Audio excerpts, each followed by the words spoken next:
Good Friday afternoon to you. I'm Storm Surge 7 meteorologist Brian James. There's actually quite a bit going on this Friday afternoon, and we're looking forward to maybe another active stretch of weather through the middle part of next week, too. But let's talk about the here and now. We're looking at the visible satellite showing all the cloud cover that's pushing its way into the panhandles. This storm system is tracking a little bit farther west than what the models were showing yesterday. So with that track farther west, that brings the plume of moisture closer to us, and consequently we are seeing some scattered snow showers across the area. Matter of fact, we take a look at the radar and what's going on right now. You can see the areas of snow showers that have been pushing up from the south and moving their way off toward the north. This has been going on since around 10:30, 11 o'clock this morning. There's still some snow showers going on, so as we head through the afternoon, some occasional bursts of snow will work their way on through. We're not looking for any accumulation. It's going to be pretty light, and it's just a little burst of snow here and there, and it's not going to be around that long. You can see the back edge of the snow is already pushing its way through eastern and southeastern parts of New Mexico. So the snow showers are moving their way off to the east and northeast pretty quick,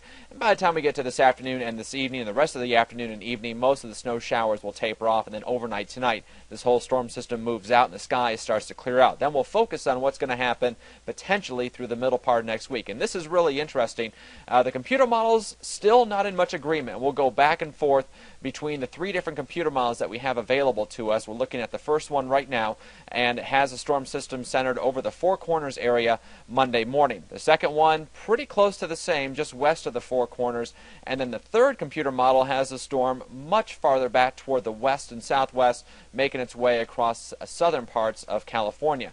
And it means a world of difference, the forecast track, as to whether or not we'll see quite a bit of rain and snow, or if we'll see all snow, or we won't see much of anything. So I'm going to put this in motion, go back to the first computer model, and show you the forecast track. It brings the storm way down to the south. It drops it down into basically the Trans-Pecos area where the storm that's affecting us now was during the day yesterday. This is almost too far south for us to even get much of anything. The next computer model is a little bit farther north with the track. It takes it across New Mexico, down between Amarillo and Lubbock, probably pretty close to Plainview, and then moves it off to the east into western and southwestern parts of Oklahoma. The third computer model takes the storm and has it a lot stronger, drops it down into Mexico, and then curls it across the Trans-Pecos area. But the difference is it takes the track up to around, say, Childress, or maybe just to the east of Childress. That would be a much better track for us in terms of seeing a heavier amount of precip. And let me show you the difference. This is the precip output from those computer models. Here's the last one we just looked at with the more favorable storm track, and you can watch the area of rain develop, and then as the storm goes by, then we get this nice little blob of moisture that sits on top of us, and that's Wednesday evening through Wednesday night, and then eventually the storm moves out during the day Thursday. Now the other computer model, the first one I showed you with that track that took it too far south, watch what happens. You'll see the area of rain develop a lot farther to the east across central Texas, off into Oklahoma, and guess what we get?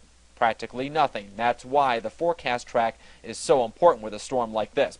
Take a look at the 7-day forecast. The snow showers will wrap up tonight. The sky clears out, so tomorrow for Saturday, plenty of sunshine around and temperatures in the mid-40s. Looking at 50s for Sunday and Monday, and then it's all going to depend on the track of that storm system and the speed of that storm system.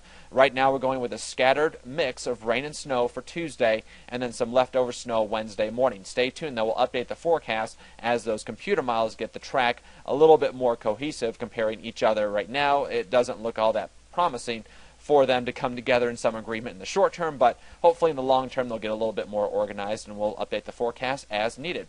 Come back for Pro News 7 at 5, 6, and 10 for more forecast details. Until then, enjoy the snow showers and have a great Friday and a wonderful weekend.